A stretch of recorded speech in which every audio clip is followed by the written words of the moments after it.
السلام عليكم ورحمة الله وبركاته.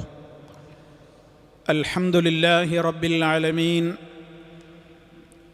اللهم صل على محمد وعلى آل محمد كما صليت على إبراهيم وعلى آل إبراهيم إنك حميد مجيد. أما بعد فإن خير الكلام كلام الله وخير الهدي هدي محمد صلى الله عليه وسلم وشر الأمور محدثاتها وكل محدثة بدعة وكل بدعة ضلالة. സ്നേഹമുള്ള സഹോദരി സഹോദരന്മാരെ, വിശ്വാസികളെ, ഇമാം നവവി റഹ്മത്തുള്ളാഹി അലൈഹിയുടെ റിയാദുസ് സാലിഹീനിൽ വിശ്വാസികളുടെ ജീവിതത്തിൽ സഗൗരവം അവർ ശ്രദ്ധിക്കേണ്ടുന്ന നിഷിദ്ധങ്ങളായ കാര്യങ്ങളെ സംബന്ധിച്ചുള്ള വിഷയങ്ങൾ കോർത്തിണക്കിക്കൊണ്ടുള്ള അധ്യായത്തിലൂടെയാണ് നമ്മുടെ പഠനം ഇപ്പോൾ മുന്നോട്ട് പോയിക്കൊണ്ടിരിക്കുന്നത്. ജീവിതത്തിൽ ഏതെല്ലാം കാര്യങ്ങൾ വളരെ ഗൗരവത്തോടുകൂടി നമ്മുടെ വിശ്വാസങ്ങളിൽ നിന്നും ആചാരങ്ങളിൽ നിന്നും അനുഷ്ഠാനങ്ങളിൽ നിന്നും ഇടപാടുകളിൽ നിന്നും മാറ്റി നിർത്തേണ്ടതുണ്ട് എന്ന് വിശദമായി നമ്മൾ ഓരോ അധ്യായങ്ങളിലൂടെ പഠിച്ചുകൊണ്ടിരിക്കുകയാണ്. റിയാഉമായി ബന്ധപ്പെട്ടുകൊണ്ടുള്ള അധ്യായമായിരുന്നു നമ്മുടെ കഴിഞ്ഞ അവസാന ക്ലാസ്സിൽ നമ്മൾ പറഞ്ഞു തുടങ്ങിയത്. ഒരു മനുഷ്യൻ്റെ ജീവിതത്തിൽ അവൻ ഏറ്റവും കൂടുതൽ ശ്രദ്ധാപൂർവം ഒഴിവാക്കേണ്ടുന്ന കാര്യമാണ് റിയാ എന്ന് നമ്മൾ മനസ്സിലാക്കുകയുണ്ടായി. മനുഷ്യൻ്റെ അമലുകൾ റിയാഇന് വേണ്ടിയായാൽ എത്ര മുന്തിയ പ്രവർത്തനങ്ങളാണെങ്കിലും പരലോക കോടതിയിൽ അതിൻ്റെ പ്രതിഫലം കാണില്ലെന്ന് മാത്രമല്ല, അത്യുന്നതമായ സ്വർഗത്തിലെത്തേണ്ടതിന് പകരം അഗാധമായ നരകാഗ്നിയിൽ കിടന്ന് വെന്തുരുകേണ്ടി വരും എന്നുള്ള ഗൗരവതരമായ കാര്യം. അതുമായി ബന്ധപ്പെട്ടുകൊണ്ട് വിശാലമായ ഒരു ഹദീസായിരുന്നു കഴിഞ്ഞ നമ്മുടെ അവസരത്തിൽ അവസാനമായി നമ്മൾ വിശദീകരിച്ചത്. അതായത്, പരലോക കോടതിയിൽ ആദ്യ വിചാരണയ്ക്ക് വേണ്ടി അള്ളാഹുവിൻ്റെ മുമ്പിൽ ഹാജരാക്കപ്പെടുന്ന 3 വിഭാഗം ആളുകളും അവർ നല്ല നല്ല പ്രവർത്തനങ്ങളാണ് ചെയ്തതെങ്കിലും നരകാഗ്നിയിലേക്ക് അവർ വലിച്ചിഴപ്പെടുകയാണുണ്ടായത്. കാരണം അവർ ചെയ്ത ആ നല്ല കാര്യങ്ങളൊക്കെ തന്നെ ആളുകൾക്കിടയിൽ പേരും പ്രശസ്തിയും പ്രസിദ്ധിയുമൊക്കെ കിട്ടുക എന്നുള്ളതായിരുന്നു അവരുടെ ലക്ഷ്യമെന്നും അതുകൊണ്ട് തന്നെ അവർക്ക് പരലോക കോടതിയിൽ യാതൊന്നും അത് പ്രതിഫലത്തിന് ഹേതുവായി മാറിയില്ല എന്നുള്ള യാഥാർത്ഥ്യത്തെ നമ്മെ ബോധ്യപ്പെടുത്തുന്ന ഹദീസാണ് നമ്മൾ അന്ന് അവസാനമായി കേട്ടത്. ഓർമ്മ പുതുക്കുവാൻ വേണ്ടി ഓർമ്മപ്പെടുത്തി എന്ന് മാത്രം. തുടർന്നുകൊണ്ട് അടുത്ത ഹദീസ് ഉദ്ധരിക്കുന്നത് മഹാനായ സ്വഹാബി അബ്ദുല്ലാ റളിയല്ലാഹു അൻഹു ആണ്. ഉമർ ഖത്താബ് റളിയല്ലാഹു അൻഹുവിൻ്റെ പുത്രനായ അബ്ദുല്ലാഹിബ്നു ഉമർ റളിയല്ലാഹു അൻഹുമാ അദ്ദേഹം പറയാണ്, അന്ന നാസൻ ഖാലൂ ലഹു ഇന്നാ നദ്ഖുലു അലാ സലാത്തീനിനാ ഫനഖൂലു ലഹും ബിഖിലാഫി മാ നതകല്ലം ഇദാ ഖറജ്നാ മിൻ ഇൻദിഹിം. ഖാല ഇബ്നു ഉമർ റളിയല്ലാഹു അൻഹുമാ കുന്നാ നഉദ്ദു ഹാദാ നിഫാഖൻ അലാ അഹ്ദി റസൂലില്ലാഹി സ്വല്ലല്ലാഹു അലൈഹി വസല്ലം. റവാഹുൽ ബുഖാരി റഹിമഹുല്ലാഹ്. എന്താണ് ഇവിടെ പറയുന്നത്? റിയാ നിഷിദ്ധമാണ് എന്ന അധ്യായത്തിലാണ് നമ്മളുള്ളത്. ആ റിയാഇൻ്റെ തന്നെ മറ്റൊരു രൂപമാണ് ഈ ഹദീസിൽ എന്ന് നമുക്ക് മനസ്സിലാക്കുവാനുള്ളത്. അതായത്, അദ്ദേഹം പറയുകയാണ്, അന്നനാസൻ, ഏതാനും ചില ആളുകൾ ഖാലൂ ലഹു, അദ്ദേഹത്തോടൊരിക്കൽ വന്ന് ഇപ്രകാരം പറഞ്ഞു. അബ്ദുള്ള റളിയല്ലാഹു അൻഹുവിനോട് കുറച്ച് ആളുകൾ ഒരിക്കൽ ഇപ്രകാരം പറഞ്ഞു. എന്താണ് അവർ പറഞ്ഞത്? ഇന്നാ നദ്ഖുലു അലാ സലാത്തീനിനാ, തീർച്ചയായും ഞങ്ങൾ നദ്ഖുലു ഞങ്ങൾ പ്രവേശിക്കാറുണ്ട്. ദഖല യദ്ഖുലു എല്ലാവർക്കും അറിയാവുന്ന പദമാണ്. ഞങ്ങൾ പ്രവേശിക്കാറുണ്ട്. അലാ സലാത്തീനിന ഞങ്ങളുടെ സുൽത്താൻമാർക്കരികിൽ. സുൽത്താനുൻ എന്നുള്ളതിൻ്റെ ബഹുവചനമാണ് സലാത്തീൻ. അധികാരികൾ, അമീറുമാർ, ഭരണാധികാരികൾ എന്നൊക്കെ, രാജാവ്, അതിനൊക്കെ പ്രയോഗിക്കുന്നതാണ് സുൽത്താൻ. പ്രമാണം എന്ന അർത്ഥത്തിലും സുൽത്താൻ എന്ന് പ്രയോഗിക്കാറുണ്ട്. രേഖ, പ്രമാണം, ഡോക്യുമെൻ്റ്, അതിനൊക്കെ പലപ്പോഴും സുൽത്താൻ എന്ന് പ്രയോഗിക്കാറുണ്ട്. ഇവിടെ അലാ സലാത്തീന എന്ന് പറഞ്ഞാൽ, സുൽത്താൻ എന്ന് പറഞ്ഞാൽ ഞങ്ങളുടെ രാജാക്കന്മാരുടെ, ഭരണാധികാരികൾക്കരികിൽ ഞങ്ങൾ പ്രവേശിക്കാറുണ്ട്. എന്നിട്ടോ ഫനഖൂലു ലഹും എന്നിട്ട് ഞങ്ങൾ അവരോട് പറയാറുണ്ട്. ഞങ്ങൾ ഭരണാധികാരികളിൽ ചിലരുടെ സമീപത്തേക്ക് ഞങ്ങൾ കയറി ചെന്നിട്ട് ഞങ്ങൾ അവരോട് സംസാരിക്കും. എന്താണ് ഞങ്ങൾ അവരോട് പറയുക? ബി ഖിലാഫി മാ നതകല്ലമു ഇദാ ഖറജ്ന മിൻ ഇൻദിഹിം. ബി ഖിലാഫി നേരെ എതിരാ ഞങ്ങൾ സംസാരിക്കുക. ഏതിനെതിരെ? മാ നതകല്ലമു ഞങ്ങൾ സംസാരിക്കുന്നതിന് എതിരാണ് അപ്പം അവിടെ പറയുക. എപ്പോൾ സംസാരിക്കുന്നതിനെതിരെ? ഇദാ ഖറജ്ന മിൻ ഇൻദിഹിം. ആ സുൽത്താൻമാരുടെ സമീപത്തു നിന്ന് ഞങ്ങൾ പുറത്തേക്ക് ഇറങ്ങിയാൽ പറയുന്നതിന് നേരെ വിപരീതമാണ് അവരുടെ മുമ്പിലെത്തുമ്പോൾ ഞങ്ങൾ സംസാരിക്കുക. അഥവാ സുൽത്താൻമാരുടെ മുമ്പിൽ പോയിട്ട് ഞങ്ങളുടെ മനസ്സിലില്ലാത്തത് ഇങ്ങനെ പറയും. പുറത്തിറങ്ങിയാൽ ഞങ്ങൾ പറയും, എന്താ ഇപ്പോൾ അതൊക്കെ പറയാനല്ലാതെ ഇങ്ങോട്ട് അങ്ങനെയൊക്കെയല്ലേ ഇപ്പോൾ അവിടെ പറയാൻ പറ്റുള്ളൂ എന്നൊക്കെ പറയും ചെയ്യും. അദ്ദേഹത്തിൻ്റെ മുമ്പിലാവുമ്പോൾ ഞങ്ങൾ എന്തു ചെയ്യും? പുറത്തിറങ്ങിയാ പറയുന്ന സംസാരത്തിന് നേരെ വിരുദ്ധമാണ് അദ്ദേഹത്തിൻ്റെ മുമ്പിലെത്തുമ്പോൾ ഞങ്ങൾ സംസാരിക്കുക. ഇങ്ങനൊരു പതിവ് ഞങ്ങളിൽ ചിലർക്കുണ്ട് എന്ന് അബ്ദുള്ള റളിയല്ലാഹു അൻഹുവിനോട് ഒരു കൂട്ടം ആളുകൾ വന്ന് പറയുകയാണ്. അപ്പോൾ മഹാനവറുകൾ പറഞ്ഞ മറുപടി, ഖാല ഇബ്നു ഉമർ റളിയല്ലാഹു അൻഹുമാ, അബ്ദുല്ലാഹി ഇബ്നു ഉമർ റളിയല്ലാഹു അൻഹുമാ അതിന് അവർക്ക് കൊടുത്ത മറുപടി എന്താണ്? കുന്നാ നഉദ്ദു ഹാദാ, കുന്നാ തീർച്ചയായും ഞങ്ങൾ, നഉദ്ദു ഹാദാ ഇതിനെ ഞങ്ങൾ എണ്ണിയിരുന്നത്. അദ്ദ നഉദ്ദു, അദ്ദ യഉദ്ദു എന്ന് പറഞ്ഞാൽ എണ്ണി, അദ്ദ എണ്ണി, കണക്കാക്കി. കുന്നാ നഉദ്ദു ഞങ്ങൾ കണക്കാക്കാറുണ്ടായിരുന്നു. ഹാദാ ഈ സ്വഭാവത്തെ, നിഫാഖൻ കാപട്യമായിട്ടാണ് ഞങ്ങൾ കണക്കാക്കിയിരുന്നത്. അലാ അഹ്ദി റസൂലില്ലാഹി സ്വല്ലല്ലാഹു അലൈഹി വസല്ലം, അള്ളാഹുവിൻ്റെ റസൂലിൻ്റെ കാലത്ത് ഇങ്ങനെ ചെയ്യുന്നവരെ ഞങ്ങൾ മുനാഫിക്കുകളായിട്ടാണ് കണക്കൂട്ടിയിരുന്നത്. റസൂലുള്ളാഹിൻ്റെ അരികിൽ, ഭരണാധികാരിയായ മുത്ത് മുസ്തഫയുടെ അരികിൽ പോയിട്ട് നല്ല മൊഞ്ചുള്ള വർത്താനം പറയും, പുറത്തേക്കിറങ്ങിയാൽ നേരെ എതിര് പറയും. ആ സ്വഭാവം അള്ളാഹുവിൻ്റെ റസൂലിൻ്റെ കാലത്ത് ചെയ്തിരുന്നവരെ ഞങ്ങൾ ആരായിട്ടാണ് കണക്കാക്കിയിരുന്നത്? മുനാഫിക്കുകളായിട്ടാണ്, അത് കാപട്യമായിട്ടാണ് ഞങ്ങൾ കണ്ടിരുന്നത്. അപ്പം ഇവിടെ ഉദ്ദേശം എന്തിനാണ് ഇപ്പം ഈ കാപട്യത്തിൻ്റെ ഹദീസ് ഈ അധ്യായത്തിൽ കൊണ്ടുവന്നത്? സുൽത്താൻമാരുടെ സമീപത്ത് പോകുമ്പോൾ അവരെ കാണിക്കാനും അവരുടെ പക്കൽ നിന്ന് നല്ല പേര് കിട്ടാനും ഒക്കെ വേണ്ടിയിട്ട് അവരെ സുഖിപ്പിക്കുന്ന വർത്തമാനങ്ങൾ പറയൽ ഒരു തരം എന്താണ്? റിയാ ആണ്. അതൊരു തരം റിയാ ആണ്. ഈ ചെല്ലുന്ന ആളെ പറ്റിയിട്ട് സുൽത്താന് നല്ല മതിപ്പുണ്ടാകാൻ വേണ്ടി അവിടെ പോയിട്ട് നല്ലത് പറയുക. എന്താണ് ഉദ്ദേശിക്കപ്പെടുന്നത് എന്ന് ഇന്നത്തെ കാലഘട്ടത്തിലേക്ക് യോജിക്കുന്ന വിധത്തിൽ മഹാന്മാരായ ശാരിഹീങ്ങൾ അത് വിശദീകരിച്ചത് നമ്മളൊന്ന് ശ്രദ്ധാപൂർവം കേൾക്കേണ്ടതുണ്ട്. ഇവിടെ ഇപ്പം എന്താണ് വിഷയം? ഇന്നിൻ്റെ കാലഘട്ടത്തിലും ഇതിന് വലിയ പ്രസക്തിയുണ്ട്. അതായത് അക്കാലഘട്ടത്തിൽ അവർ ചെയ്തതെന്താണ്? രാജാക്കന്മാരുടെയും അമീറുമാരുടെയും മുമ്പിൽ പോയി നുണ പറയും, അവരെ വഞ്ചിക്കും. ഗുണകാംക്ഷയോടുകൂടെ അല്ല അവർ സംസാരിക്കുക, അത് പാടില്ലല്ലോ. അപ്പോൾ ഒരു വിശ്വാസിയാണെങ്കിൽ എന്താണ് ചെയ്യേണ്ടത്?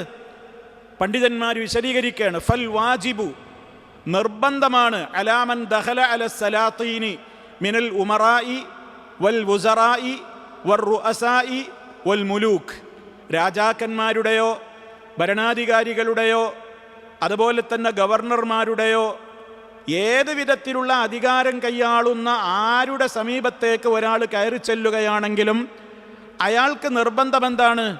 അൻ യതകല്ലമ ബിൽ അംരി അലാ ഹഖീഖത്തിഹി, സത്യമേ പറയാവൂ. തൻ്റെ പ്രജകളെക്കുറിച്ചുള്ള റിപ്പോർട്ട് കിട്ടാനായിരിക്കും ഒരു ഭരണാധികാരി ഇരിക്കുന്നുണ്ടാവുക. ആ ഭരണാധികാരി രാജ്യത്തുള്ള അവസ്ഥകളെല്ലാം റിപ്പോർട്ട് ചെയ്യാൻ വേണ്ടി പല ആളുകളെ നിയമിച്ചിട്ടുണ്ടാകും. അത്തരത്തിലുള്ള കീഴുദ്യോഗസ്ഥന്മാർ മേലുദ്യോഗസ്ഥരായ അമീറിൻ്റെയോ ഭരണാധികാരിയുടെയോ മുമ്പിലെത്തുമ്പോൾ ഇസ്ലാമികമായി അവർക്കുള്ള മര്യാദ എന്താണ്?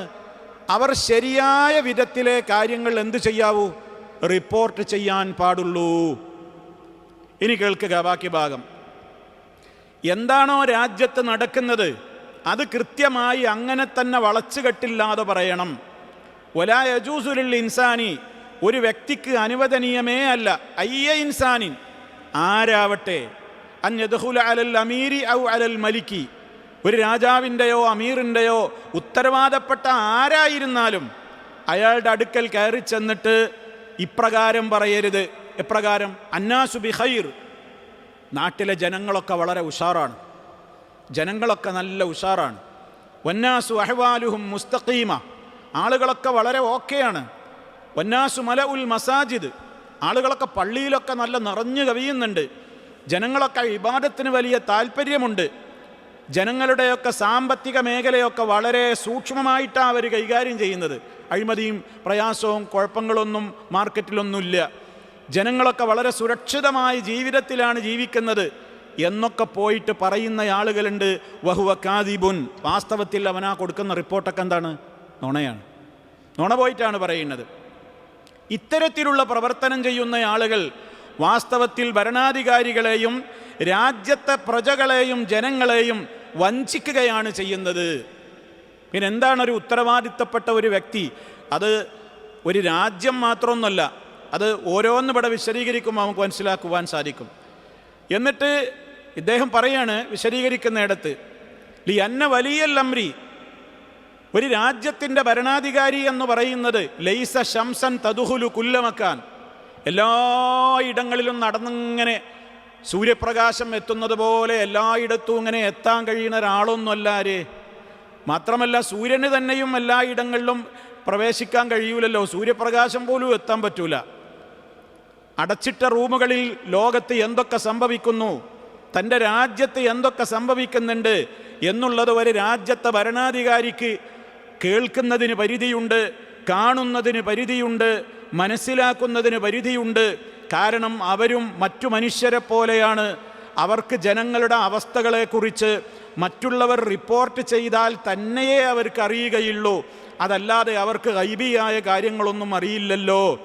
അതുകൊണ്ട് തന്നെ പലപ്പോഴും ഉത്തരവാദപ്പെട്ട ആളുകൾ രാജ്യത്തിൻ്റെ കൃത്യമായ റിപ്പോർട്ടുകൾ സമർപ്പിക്കായ്മ കാരണത്താൽ ആ രാജ്യത്ത് ഫിത്നയും ഫസാദുമുണ്ടാകുവാൻ ഇത്തരത്തിലുള്ള ആളുകൾ കാരണമായി മാറുന്നത് അവർക്ക് വലിയ ദോഷം ചെയ്യും. ഇസ്ലാമികമായ വീക്ഷണത്തിൽ അവർ ചെയ്യുന്നത് കടുത്ത തെറ്റാണ്. അതാണ് ഹാദാമിനൻ നിഫാഖി, ഇത് കാപട്യമാണ്. അതുകൊണ്ട് ഏതൊരു വ്യക്തിയെ സംബന്ധിച്ചിടത്തോളവും ആ വ്യക്തി 10 കുട്ടികളുടെ ഉത്തരവാദിത്തമുള്ള ഒരു സ്ഥാപനത്തിൻ്റെ ഹെഡായിരുന്നാലും ശരി കേട്ടോ, ഇനി പറയുന്നത് ശ്രദ്ധിക്കുക. വകദാലിക അയ്ളൻ, ഇപ്രകാരം തന്നെയാണ് ഫിൽ മദ്രസ, ഒരു സ്കൂളിൽ ഒരു മുദീറുണ്ടാകും, ഔ അമീദുൽ കുല്ലിയ, ഒരു കോളേജിന് ഒരു പ്രിൻസിപ്പൽ ഉണ്ടാകും. യജിബു, ആ വ്യക്തിക്ക് നിർബന്ധമാണ്, ഇദാ റഅയ്ന ത്വാലിബൻ മുൻഹരിഫൻ ബി അഖ്ലാഖിഹി ഔ സുലൂക്കിഹി, ഒരു സ്ഥാപനത്തിലുള്ള കീഴുദ്യോഗസ്ഥരായ അധ്യാപകരെക്കുറിച്ച് അതുപോലെ തന്നെ അവിടെ പഠിക്കുന്ന വിദ്യാർത്ഥികളെക്കുറിച്ച് ഒരു സ്ഥാപനത്തിൻ്റെ ഉന്നതമായ അധികാരിക്ക് റിപ്പോർട്ട് ആവശ്യപ്പെട്ട് കഴിഞ്ഞാൽ ആ റിപ്പോർട്ട് ആവശ്യപ്പെട്ട ഇടത്തുള്ള ഒരു മുസ്ലിമിൻ്റെ ചുമതല എന്താണ്? ആണാവട്ടെ പെണ്ണാവട്ടെ കൃത്യവും വ്യക്തവുമായ നിലക്കായിരിക്കണം റിപ്പോർട്ട് സമർപ്പിക്കേണ്ടത്. ഏതെങ്കിലും അധ്യാപകന്മാർ ഉഴപ്പുന്നുണ്ടോ? കൃത്യമായി ജോലിക്ക് ഹാജരാവാത്തവരുണ്ടോ? സമയത്ത് കയറി മദ്രസയും സ്കൂളും കാര്യങ്ങളും ഒക്കെ ശ്രദ്ധിക്കാത്തവരുണ്ടോ? ഏതെങ്കിലും വിദ്യാർത്ഥികളിൽ സ്വഭാവദൂഷ്യങ്ങളുണ്ടോ? അവർക്കിടയിൽ എന്തെങ്കിലും പ്രതിസന്ധികളോ പ്രശ്നങ്ങളോ ഉണ്ടോ? ഇത് ഒരു സ്ഥാപനത്തിൻ്റെ ഉന്നതാധികാരിക്ക് സൂക്ഷ്മമായ നിലക്ക് റിപ്പോർട്ട് ചെയ്തു കൊടുത്തിട്ടില്ലെങ്കിൽ നേരെ മറിച്ച് പലരും എന്താണ് ചെയ്യുക? അധ്യാപകന്മാരെ സംബന്ധിച്ചും വിദ്യാർത്ഥികളെ സംബന്ധിച്ചുമൊക്കെ മേലുദ്യോഗസ്ഥനോട് പോയിട്ട് പറയുന്നത് കുട്ടികളൊക്കെ ഓക്കെയാണ്, എല്ലാവർക്കും നല്ല മാർക്കാണ്, നമ്മളെല്ലായിടത്തും 1-ാം ക്ലാസ്സാണ്, അധ്യാപകരൊക്കെ വളരെ ഉഷാറാണ്, നമ്മളെ സ്ഥാപനം മേൽക്കുമേൽ വെച്ചപ്പെടുകയാണ്. ഈ സുഖിപ്പിക്കുന്ന വർത്തമാനം പറഞ്ഞതുകൊണ്ട് കാര്യമില്ല, അതൊരു സ്ഥാപനം നശിക്കുന്നതിൻ്റെ അടയാളമാണ്. മറിച്ച് എന്ത് ചെയ്യണം?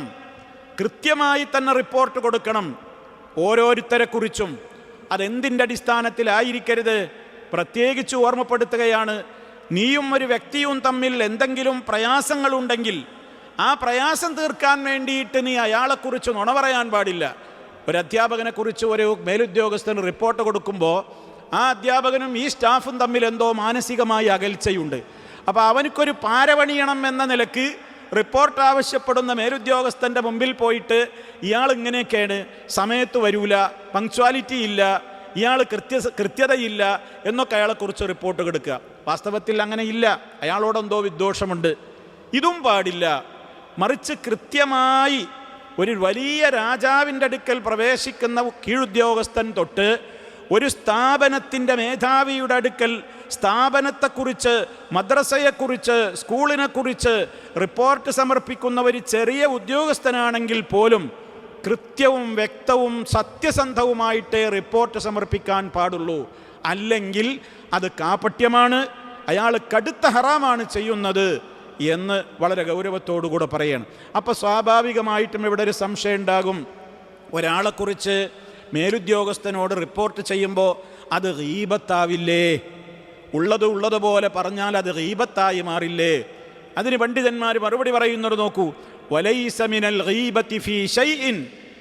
ഒരാളെക്കുറിച്ച് അയാളെക്കുറിച്ച് ഉള്ളതുപോലെ നീ മേലുദ്യോഗസ്ഥനോട് റിപ്പോർട്ട് ചെയ്യുന്നത് അത് ഗീബത്താവില്ലേ എന്ന് വിചാരിച്ചിട്ട് നീ പോയി പറയാതിരിക്കരുത്. ഒരു സ്ഥാപനത്തിൻ്റെ നന്മയാണോ നീ ലക്ഷ്യം വെക്കുന്നത് എങ്കിൽ ആ സ്ഥാപനത്തിൻ്റെ കൃത്യവും വ്യക്തവുമായ റിപ്പോർട്ടാണ് വ്യക്തമായി മേലുദ്യോഗസ്ഥനോട് പറയേണ്ടത്. ഇപ്പം ഈ ഒരു സ്ഥാപനത്തെക്കുറിച്ച് ഇതിൻ്റെ ഒരു കമ്മിറ്റി, ഒരു പ്രസിഡന്റ് ഉണ്ടാകും, ഉത്തരവാദപ്പെട്ട ഒരു മേലുദ്യോഗസ്ഥനുണ്ടാകും. ആ വ്യക്തി ആവശ്യപ്പെടുകയാണ് താഴെയുള്ള ആളുകളോട്, നമ്മുടെ ഈ മർക്കസുർ റാഷിദ് ഇതിൻ്റേതായ പ്രവർത്തനങ്ങൾ, വിദ്യാർത്ഥികളുടെ നിലവാരം, അവരുടെ പഠന രംഗത്തുള്ള അവസ്ഥകൾ, അവരുടെ ഹാജർ നിലവാരം, അധ്യാപകന്മാരുടെ പങ്ക്ച്വാലിറ്റി, അവർ സമയത്ത് ദൗത്യം നിർവഹിക്കുന്നുണ്ടോ, പരീക്ഷകളിൽ നമ്മുടെ മക്കൾ എത്രത്തോളം മുൻപന്തിയിൽ വരുന്നുണ്ട്, എത്രത്തോളം പുറമേ നടക്കുന്ന മറ്റു മത്സരങ്ങളിൽ അവർക്ക് മികവ് നേടാൻ സാധിക്കുന്നുണ്ട്, കൃത്യമായ റിപ്പോർട്ട് സമർപ്പിക്കണമെന്ന് പറഞ്ഞാൽ മേലുദ്യോഗസ്ഥനെ സമീപിച്ചുകൊണ്ട് ഇവിടെ ഒക്കെ ഉഷാറാണ്, എല്ലാം ഓക്കെയാണ്, ഞാനാണല്ലോ നോക്കുന്നത് എന്ന അർത്ഥത്തിൽ സുഖിപ്പിക്കുന്ന വർത്തമാനമല്ല പറയേണ്ടത്. മറിച്ച് ഓരോ കുട്ടിയെ സംബന്ധിച്ചും ഇവിടെ കൃത്യമായി വ്യക്തമായി എടുത്ത് പറയാണ്, വലൗ അൻ അശറത്തി തുല്ലാബിൻ, 10 കുട്ടികളുടെ ഉത്തരവാദിത്തം നോക്കാൻ ഏൽപ്പിക്കപ്പെട്ട ഒരു വ്യക്തിയാണെങ്കിൽ പോലും 10 കുട്ടികളെക്കുറിച്ചും അയാൾ പഠിക്കണം. അവിടെയുള്ള അധ്യാപകരെക്കുറിച്ച് പഠിക്കണം, അവിടെയുള്ള ബന്ധപ്പെട്ടവരെക്കുറിച്ച് പഠിക്കണം. കൃത്യവും വ്യക്തവുമായ സത്യസന്ധമായ റിപ്പോർട്ട് മുകളിലേക്ക് നൽകണം. അവിടെ തനിക്കാരോടെങ്കിലും പിണക്കമുണ്ടോ എന്നുള്ളത് കാര്യമാക്കരുത്. പിണക്കത്തിൻ്റെ അടിസ്ഥാനത്തിൽ ഇല്ലാത്ത റിപ്പോർട്ട് പറയാനും പാടില്ല. മറിച്ചെന്ത് ചെയ്യണം? ഉള്ളതുപോലെ റിപ്പോർട്ട് ചെയ്യണം. അപ്പോഴേ ഒരു സ്ഥാപനം, ഒരു രാജ്യം, ഒരു രാഷ്ട്രം എല്ലാം കൃത്യവും വ്യക്തവുമായ നിലക്ക് മുന്നോട്ട് പോവുകയുള്ളൂ. എത്രത്തോളം ഒരു കുടുംബത്തിലെ മാതാപിതാക്കൾ ഒരേ മനസ്സിലല്ലെങ്കിൽ ആ കുടുംബത്തിലെ മക്കളുടെ ജീവിതത്തിൽ താളക്രമങ്ങൾ ഉണ്ടാകും, അവിടെ താളഭംഗം സംഭവിക്കും, അവിടെ അരാജകത്വങ്ങളുണ്ടാകും. നേരെ മറിച്ച് ഉമ്മ കുട്ടികളിൽ കാണുന്ന മോശപ്പെട്ട കാര്യങ്ങൾക്കൊക്കെ കണ്ണു ചിമ്മുകയാണ്, പാപ്പാനെ അറിയിക്കുന്നില്ല. പാപ്പ വരുമ്പോൾ പറയും ഒക്കെ ഓക്കെയാണ്, ഉഷാറാണ്, പള്ളിയിലൊക്കെ പോകുന്നുണ്ട്, പഠനമൊക്കെ ഉഷാറാണ്, ഉമ്മാക്കറിയായും വളരെ മോശമാണ്. എന്നാലോ ഉള്ളതുപോലെ പറഞ്ഞാലല്ലേ ആ പിതാവ് അറിയുകയുള്ളൂ, ഒരു സ്ഥാപനത്തിൻ്റെ മേലുദ്യോഗസ്ഥൻ അറിയുകയുള്ളൂ, ഒരു രാജ്യത്തിൻ്റെ ഭരണാധികാരി അറിയുകയുള്ളൂ. നന്മ ഉദ്ദേശിക്കുന്നവർക്കൊക്കെ താഴെയുള്ള കാര്യങ്ങൾ ഏതൊക്കെ തന്നെ പരിശോധിക്കുവാൻ ഏൽപ്പിക്കപ്പെട്ടിട്ടുണ്ടോ അത് കൃത്യവും വ്യക്തവും സത്യസന്ധവുമായി തന്നെ റിപ്പോർട്ട് ചെയ്യൽ നിർബന്ധമാണ്. ഇസ്ലാമിൻ്റെ നിയമമാണിത്. നോക്കൂ നിങ്ങൾ, ഇസ്ലാമിന് ഇനി ഏത് മേഖലയിലേക്കാണ് നിയമമില്ലാത്തത്? ഈ ഹദീസ് വിശദീകരിക്കുന്നിടത്ത് പേജുകളോളമാണ്. മുഹമ്മദ് സാലിഹുൽ ഉസൈമീൻ റഹിമഹുല്ലാ അതേപോലെയുള്ള പണ്ഡിതന്മാരൊക്കെ ഇന്നിൻ്റെ പ്രവർത്തന മണ്ഡലവുമായി കൊണ്ട് ഈ ഹദീസിനെ കണക്റ്റ് ചെയ്തുകൊണ്ട് വിവരിച്ചിട്ടുള്ളത്. അതിൻ്റെ അറബി ഭാഗങ്ങൾ വായിച്ചാൽ ഒരുപാട് സമയമെടുക്കുമെന്നുള്ളത് കൊണ്ടാണ് അതിൻ്റെ ആശയം നിങ്ങളുടെ ശ്രദ്ധയിലേക്ക് കൊണ്ടുവരുന്നത്. അപ്പോൾ ഞാൻ നേരത്തെ പറഞ്ഞ സംശയമാണ് ഇനി ബാക്കിയുള്ളത്. ഒരാളെക്കുറിച്ച് സത്യസന്ധമായ റിപ്പോർട്ട് കൊടുക്കുമ്പോൾ അയാൾക്ക് ഇഷ്ടമില്ലാത്തത് പറയുമ്പോൾ ഗീബത്താവില്ലേ? ഗീബത്താവില്ല. വലൈസ മിനൽ ഗീബത്തി ഫീ ശൈഉൻ, അത് ഗീബത്തിൻ്റെ ഗണത്തിൽ പെടുന്ന കാര്യമേ അല്ല. എന്തേ കാരണം? ഫഹാദാ റസൂലുള്ളാഹി സ്വല്ലല്ലാഹു അലൈഹി വസല്ലം, അള്ളാഹുവിൻ്റെ റസൂലിൻ്റെ കാലത്ത് ജാഅത്തുഹു ഇംറഅ, ഒരു സഹാബ വനിത നബി തങ്ങളുടെ സമീപത്തേക്ക് കയറി വരികയാണ്. എന്താണ് അവരുടെ പേര്?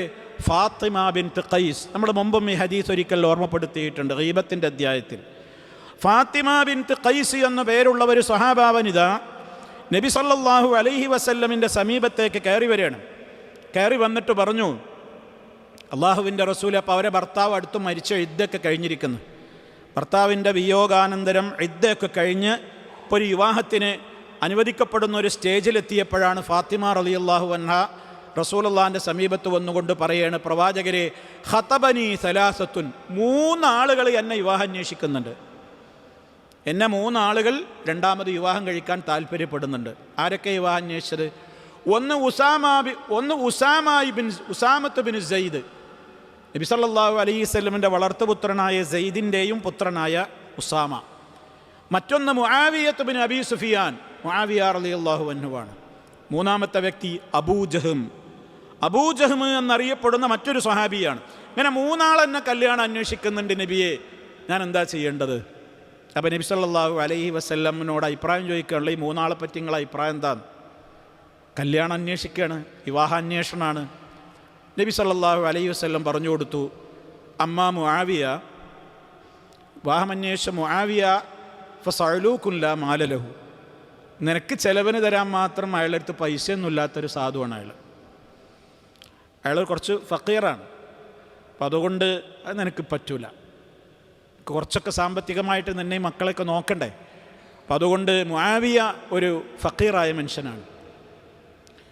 രണ്ടാമത്തെ ആൾ അമ്മ അബൂജഹമിനെ കുറിച്ച് പറഞ്ഞത് ഫളറാബുൽ നിസായി, 2 അർത്ഥമുണ്ട് അതിന്. ഒന്ന്, പെണ്ണുങ്ങളെ തല്ലുന്ന ആളാണ്. മൂപ്പരാ പെണ്ണുങ്ങളെ അടിക്കണ ഒരു ചെറിയ വീക്ക്നെസ് മൂപ്പരിക്കുണ്ട്. കൊള്ളാൻ തയ്യാറാവുമോ? എങ്കിലും മതിയല്ലോ, അത് ഒരർത്ഥം അങ്ങനെ ഉണ്ട്. മറ്റൊന്ന്, അദ്ദേഹം എപ്പോഴും സർക്കീറ്റുകാരനാണ് എന്ന് വ്യാഖ്യാനിച്ചവരുമുണ്ട്. ഇടയ്ക്കിടയ്ക്ക് ഇങ്ങനെ എപ്പോഴും അദ്ദേഹം മുസാഫറായിരിക്കും, പുയ്യാപ്പളിനെ അടുത്തിട്ടൂല.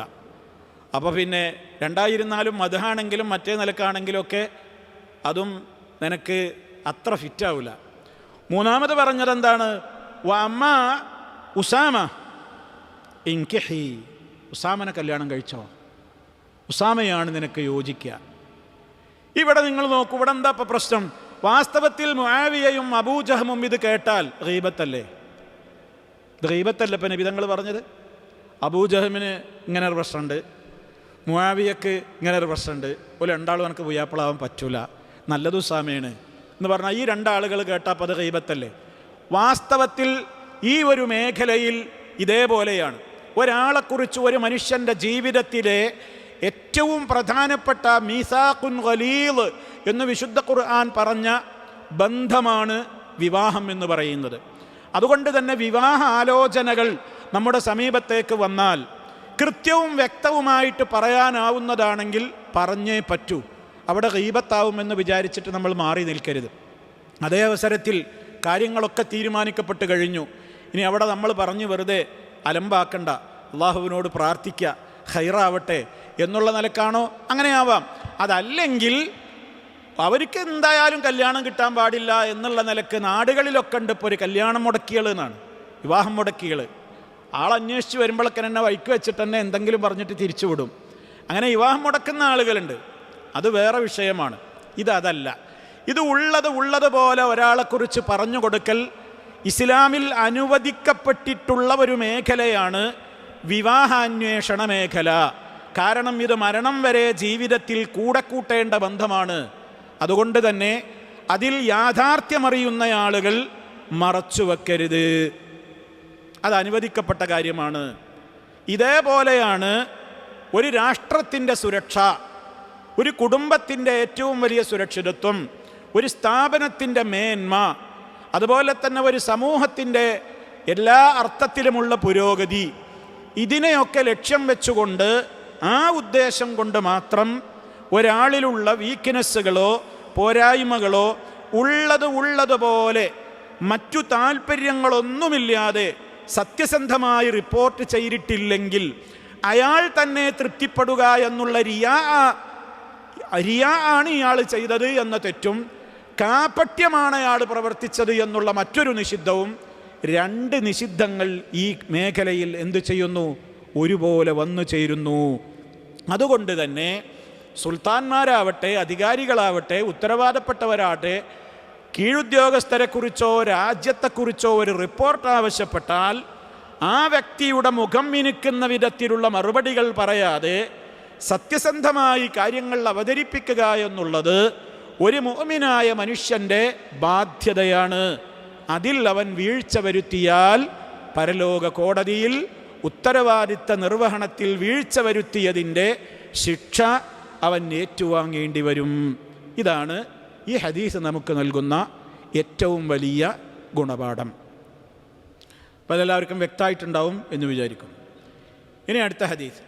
വഅൻ ജുൻദുബ് ബിൻ അബ്ദില്ലാഹി ബിൻ സുഫിയാൻ റളിയല്ലാഹു അൻഹു ഖാല ഖാല النبي صلى الله عليه وسلم من سمع سمع الله به ومن يرائي الله به متفق عليه.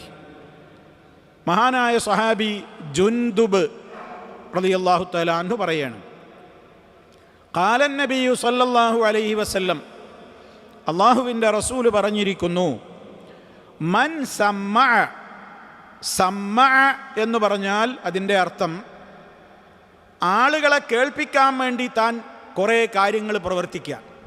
അതാണ് സമ്മഅ. സമയ എന്ന് പറഞ്ഞാൽ എന്താ? കേട്ടു. സമ്മഅ എന്ന് പറഞ്ഞാലോ കേൾപ്പിക്കുക. എനിക്ക് നല്ല കേളി കിട്ടണം, പ്രശസ്തി കിട്ടണം, പ്രസിദ്ധി കിട്ടണം. അതാണ് മൻ സമ്മഅ. ആരെങ്കിലും ജനങ്ങൾക്കിടയിൽ തനിക്ക് നല്ല കേൾവി കിട്ടണം എന്നുള്ള ഉദ്ദേശാർത്ഥം വല്ല പ്രവൃത്തിയും ചെയ്താൽ സമ്മഅല്ലാഹു ബിഹി, അവനെ അള്ളാഹു വഷളാക്കുന്നതാണ്. ഇവിടെ നവവി ഇമാം അതിൻ്റെ അടിയിൽ അർത്ഥം കൊടുത്തത് നോക്കൂ.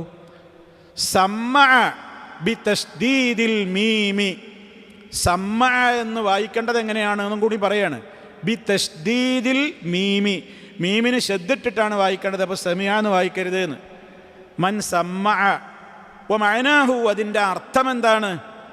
അൽഹറ അമലഹു, ആരെങ്കിലും തൻ്റെ ഒരു പ്രവൃത്തിയെ പ്രകടിപ്പിച്ചാൽ, ലിന്നാസി ജനങ്ങളിലേക്ക്, റിയാഅൻ പേരിന് വേണ്ടി ജനങ്ങൾക്ക് മുമ്പിലേക്ക് തൻ്റെ ഒരു പ്രവൃത്തിയെ ആരെങ്കിലും വെളിപ്പെടുത്തിയാൽ, സമ്മഅല്ലാഹു ബിഹി ഐ, അതായത് ഫളഹഹു യൗമൽ ഖിയാമ, ഖിയാമത്ത് നാളിൽ അയാളെ അള്ളാഹു വഷളാക്കും.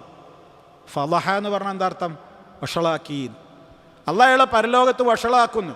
ഇയാൾ ഭയങ്കര പേരിനും പ്രശസ്തിക്കും വേണ്ടിയിട്ടാണ് ദുന്യാവിലൊരു കാര്യം ചെയ്തതെങ്കിൽ പരലോക കോടതിയിൽ അയാളെ അള്ളാഹ് വഷളാക്കും. ഇയാൾ പേരിന് ചെയ്തവനാണ്, ഇതാ എല്ലാവരും കണ്ടോളീൻ എന്ന് പറഞ്ഞിട്ട് അയാൾ പരലോകത്ത് ജനകോടികളുടെ മുമ്പിൽ വഷളാക്കപ്പെടും. അതാണ് അതിൻ്റെ അർത്ഥം. മൻ സമ്മഅ, ആരെങ്കിലും തനിക്ക് കേൾവിയും പേരും കിട്ടാനാണ് ഒരു പ്രവൃത്തിയെ വെളിപ്പെടുത്തിയതെങ്കിൽ സമ്മഅല്ലാഹു ബിഹി, ആ പ്രവൃത്തി മുഖേന നാളെ മഹ്ശറിൽ അള്ളാഹു അവനെ വഷളാക്കുന്നതാണ്. അടുത്ത ഭാഗം വമൻ യുറാഇ, അതും അതിൻ്റെ ഉദ്ദേശം. വമൻ യുറാഇ, ആരെങ്കിലും കാണിക്കാൻ വേണ്ടി പ്രവർത്തിച്ചാൽ, അവിടെ അർത്ഥം കൊടുത്തോ നോക്കൂ. വമഅന മൻ റാഅ ഐ മൻ അൽഹറ ലിന്നാസി അൽ അമല സ്സാലിഹ ലിയഅ്ലുമ ഇൻദഹും, ആളുകൾക്കിടയിൽ ഞാനൊരു മഹാനാണ്. ലിയഅ്ലുമ ഇൻദഹും, ആളുകൾക്കിടയിൽ ഞാനൊരു മഹാനാണ് എന്ന പേര് കിട്ടാൻ വേണ്ടി ആരെങ്കിലും തൻ്റെ പ്രവൃത്തിയെ പരസ്യമാക്കിയാൽ യുറാഇല്ലാഹു ബിഹി, അള്ളാഹു നാളെ ജനകോടികളുടെ മുമ്പിൽ അവൻ്റെ രഹസ്യങ്ങൾ വെളിച്ചത്ത് കൊണ്ടുവന്നിട്ട് വഷളാക്കുന്നു. കണ്ടോ? അൽഹറ സരീറത്തഹു, ഇങ്ങനെ അർത്ഥം കൊടുത്തത്.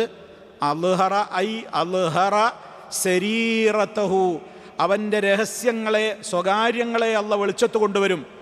അലാ റൂസിൽ ഖലായിഖി, സൃഷ്ടികളുടെ മുമ്പിൽ വെച്ച്. മനുഷ്യന്മാർ ഏറ്റവും കൂടുതൽ ഭയപ്പെടേണ്ടുന്നൊരു കാര്യമാണ്. നമ്മളൊക്കെ അള്ളാഹിനോട് പ്രാർത്ഥിക്കുന്നതാണല്ലോ, അള്ളാഹുവേ എൻ്റെ പോരായ്മകൾ മറച്ചു വെക്കണേ, ആളുകൾ അറിയരുതേ.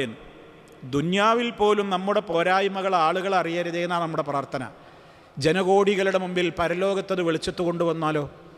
ഇപ്പം റിയാഇന് വേണ്ടിയിട്ട് അമല് ചെയ്താൽ നാളെ മഹ്ശറിൽ വഷളാകുക ചെയ്യാൻ.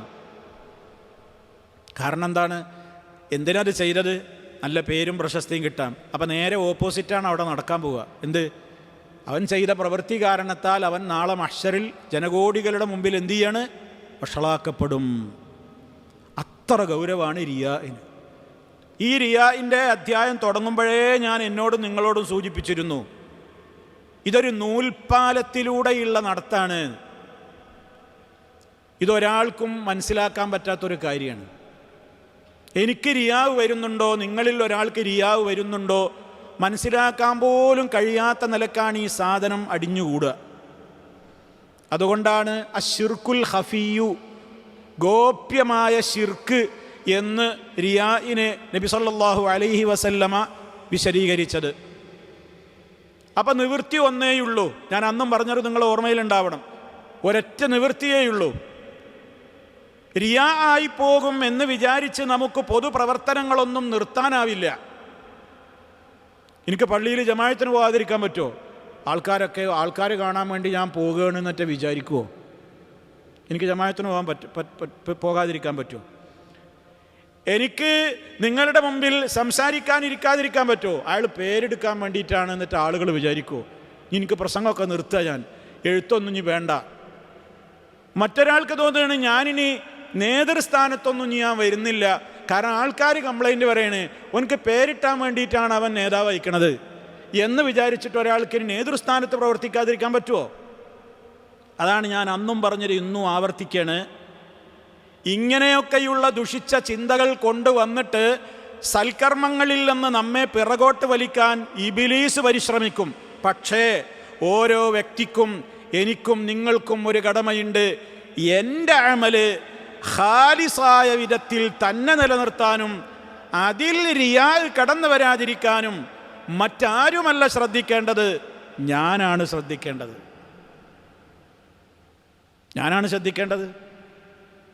എനിക്കൊരാൾ ചെയ്യുന്ന പ്രവൃത്തി കണ്ടിട്ട് ഓൻ പേരിട്ടാനാണെന്ന് ഞാനെങ്ങനെ പറയാം?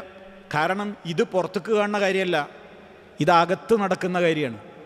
ഇത് മനുഷ്യ മനസ്സിലെ രോഗമാണ്. അത് മനുഷ്യ മനസ്സറിയാവുന്ന അള്ളാഹുവിന് മാത്രമേ അറിയുള്ളൂ. അതുകൊണ്ട് ഒരാളെക്കുറിച്ചും വിലയിരുത്താൻ പറ്റാത്തൊരു വളരെ രഹസ്യമായ ഒരു രോഗമാണിത്. അതാർക്കൊക്കെ ഉണ്ട് എന്ന് ദുന്യാവെന്ന് വ്യക്തമാവില്ല. അത് വ്യക്തമാകുന്ന ലോകമാണ് മഹ്ശറ. അത് വ്യക്തമായതിൻ്റെ ഉദാഹരണം നമ്മൾ കഴിഞ്ഞ ക്ലാസ്സിൽ 3 വൻ സംഭവങ്ങളിലൂടെ പഠിക്കുകയും ചെയ്തു.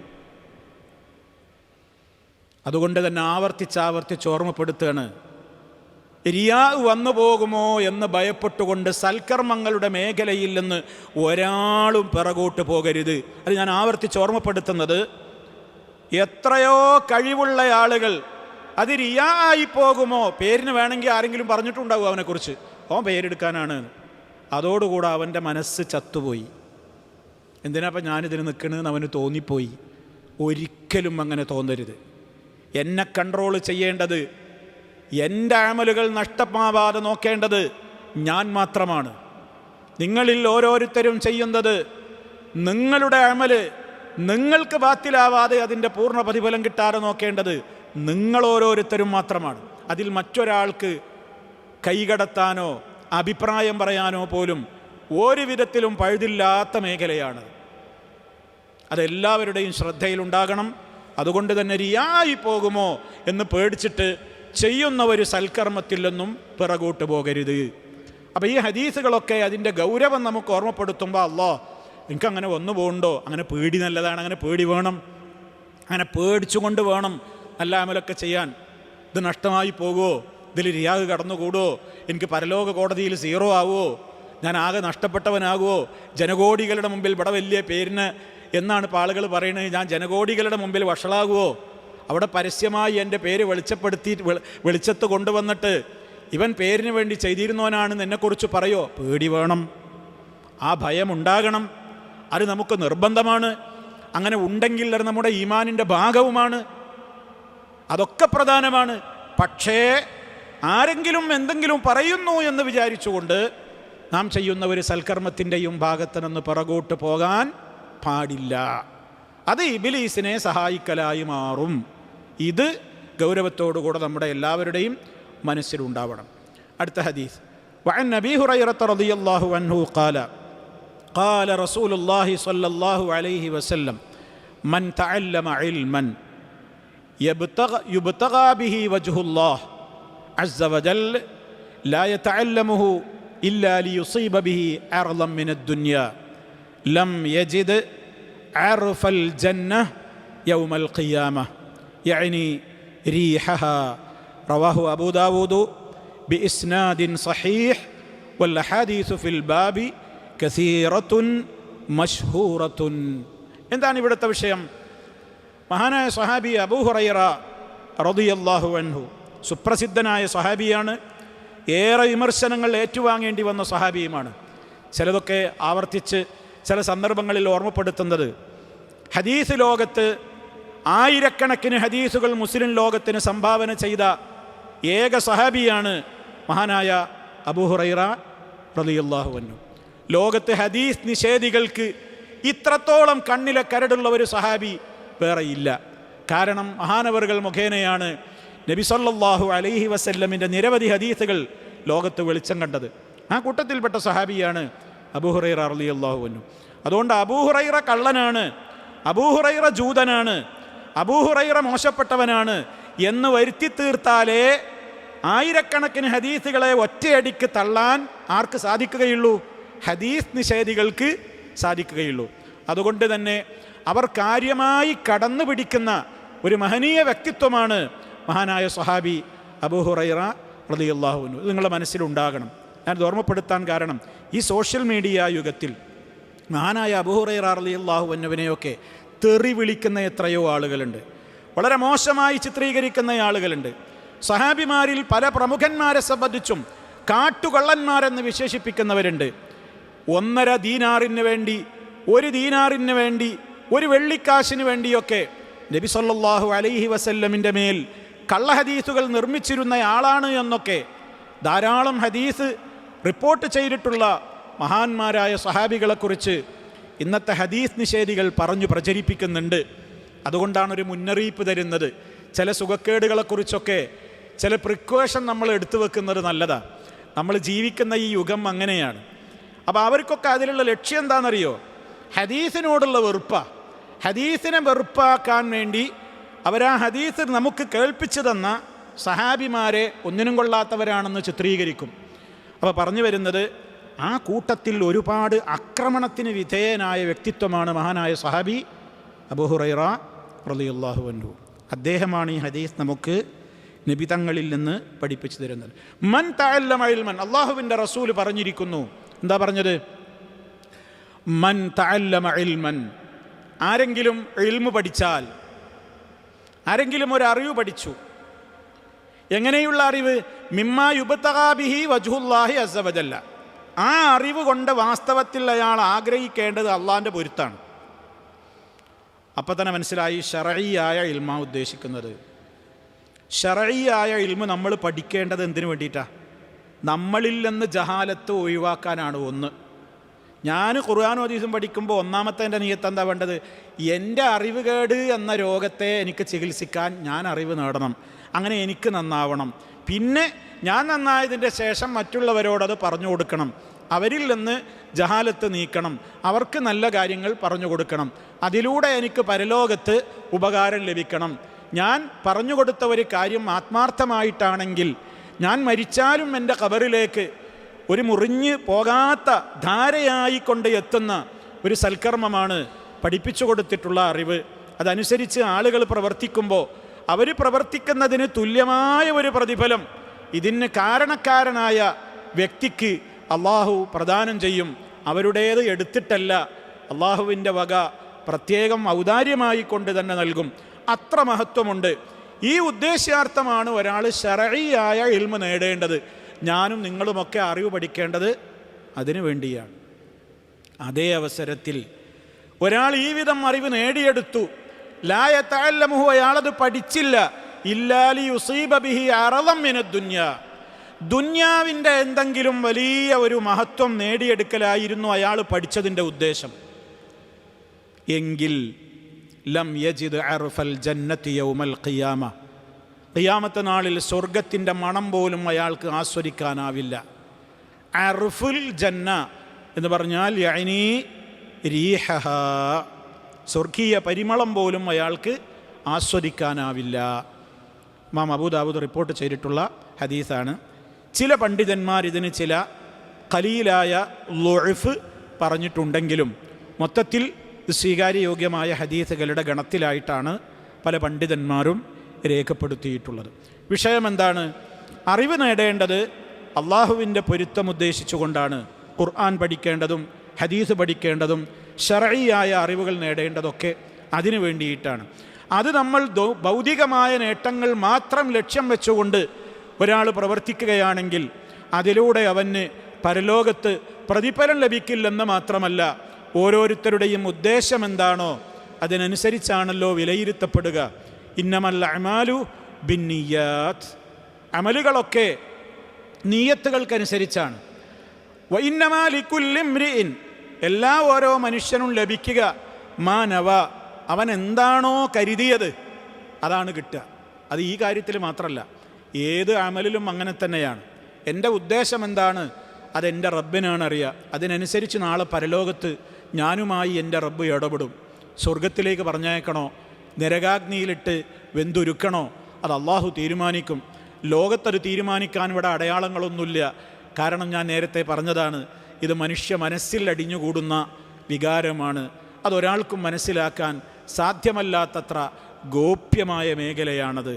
അതുകൊണ്ട് തന്നെ ഞാൻ ഇൽമു പഠിച്ചതെന്തിന്, ഏതുദ്ദേശത്തിന് എന്നുള്ളത് അവരവരാണ് അവരവരുടെ ഭാഗം ക്ലിയറാക്കി പരലോക മോക്ഷം നേടുന്നവരിൽ ഉൾപ്പെടാൻ ശ്രദ്ധിക്കേണ്ടത്. അതല്ലെങ്കിൽ അവൻ ഏറ്റവും കൂടുതൽ വരുന്ന പരലോക ശിക്ഷയിലേക്കായിരിക്കും അവൻ നിമിത്തമായി മാറുക. അപ്പോൾ ഈ ഹദീസിൻ്റെ ആശയവും വളരെ വ്യക്തമാണ്. അതേ അവസരത്തിൽ ഒരാൾ ഭൗതികമായ വിജ്ഞാനം നേടുന്നു. ഭൗതിക വിജ്ഞാനം നേടുന്നത് ഭൗതികമായിട്ട് ലോകത്തെ അയാൾക്ക് ജീവിച്ചു പോകാൻ തന്നെയാണ്. അതേ അവസരത്തിൽ ഒരാൾ, കഴിഞ്ഞ ക്ലാസ്സിൽ ഞാൻ ഒരു സൂചന പറഞ്ഞു എന്നാണ് എൻ്റെ ഓർമ്മ, ഷഹാദകൾ നേടൽ ഒരു മതവിദ്യാർത്ഥിക്ക് ആഗ്രഹിക്കാൻ പാടുണ്ടോ? ലജ്നയുടെ പണ്ഡിതന്മാരോട് അത് സംബന്ധമായി ഫത്വകളുണ്ടായി. ഷഹാദ കിട്ടാൻ വേണ്ടി നല്ല മാർക്ക് വാങ്ങണം, നല്ല സർട്ടിഫിക്കറ്റ് വാങ്ങണം എന്ന് ഒരു മതവിദ്യാർത്ഥി ലക്ഷ്യം വെക്കുന്നൊരു തെറ്റുണ്ടോ? തെറ്റില്ല. കാരണം ഇന്നത്തെ കാലഘട്ടത്തിൽ മതപ്രബോധനം രംഗത്ത് നിർവഹിക്കണമെങ്കിൽ എല്ലാവരും നോക്കുന്നത് എന്താണ്? അയാൾക്ക് അറിവുണ്ടോയെന്നൊന്നുമല്ല, സർട്ടിഫിക്കറ്റ് ഉണ്ടോയെന്നാണ് നോക്കുന്നത്. സർട്ടിഫിക്കറ്റിന് വലിയ വാല്യൂ ഉള്ള കാലമാണിത്. എത്ര അറിവുണ്ടായിട്ടും കാര്യമില്ല. എനിക്ക് നല്ല അറിവുണ്ട്, എനിക്ക് നല്ലോണം ഖുർആൻ ഹദീസൊക്കെ അറിയാം. പക്ഷേ ഒരു സ്ഥാപനത്തിലേക്ക് അവിടെ ഉദ്യോഗസ്ഥനെ നിയമിക്കുവാൻ നിശ്ചയിക്കപ്പെട്ടിട്ടുള്ള ഷഹാദ എൻ്റെ പക്കലില്ലെങ്കിൽ റിജക്റ്റഡാണ്, എൻ്റെ അപേക്ഷ അവിടെ സ്വീകരിക്കൂല. അതുകൊണ്ട് തന്നെ അത് കിട്ടിയാലേ എനിക്കെൻ്റെ പ്രബോധന രംഗത്ത് നിർവഹണം നടത്താൻ സാധിക്കുകയുള്ളൂ എന്ന ലക്ഷ്യാർത്ഥം ഒരാൾ സർട്ടിഫിക്കറ്റ് കിട്ടാൻ വേണ്ടി പഠിക്കുന്നതോ സർട്ടിഫിക്കറ്റിന് വേണ്ടി അധ്വാനിക്കുന്നതോ ഒന്നും എന്തല്ല, തെറ്റല്ല. അത് നാം മുമ്പും സൂചിപ്പിച്ചിട്ടുണ്ട്, ഒന്നുകൂടി ഓർമ്മപ്പെടുത്തുകയാണ്. അപ്പോൾ ഒക്കെ ഉദ്ദേശമാണ് ഏറ്റവും പ്രധാനം. വളരെ പ്രാധാന്യമർഹിക്കുന്ന മേഖലയാണ് നമ്മൾ ചർച്ച ചെയ്തുകൊണ്ടിരിക്കുന്നത്. ഇനി മറ്റൊരധ്യായം ഇതിനോട് അനുബന്ധമായി കൊണ്ട് തന്നെ അതും കൂടെ നമ്മൾ ചേർത്ത് വായിക്കേണ്ട ഹദീസാണ്. ബാബു മാ യുതവഹമു അന്നഹു റിയാഉൻ വലൈസ ബിരിയാ. എന്താണ് ആ സബ് ടൈറ്റിലിൻ്റെ അർത്ഥം? എന്താണ്? മാ യുതവഹമു, തെറ്റിദ്ധരിക്കപ്പെടുന്ന ചില കാര്യങ്ങളുണ്ട്. എന്ത് തെറ്റിദ്ധരിപ്പിക്കപ്പെടും? അന്നഹു റിയാഉൻ, അത് റിയാ ആയി പോകുമോന്ന് തെറ്റിദ്ധരിക്കുന്ന ചില കാര്യങ്ങളുണ്ട്. ഇന്ന കാര്യം സംഭവിച്ചാൽ അത് റിയാ ആകുമോ എന്ന് നമ്മുടെ മനസ്സിൽ പേടി തോന്നുന്ന ചില കാര്യങ്ങളുണ്ട്.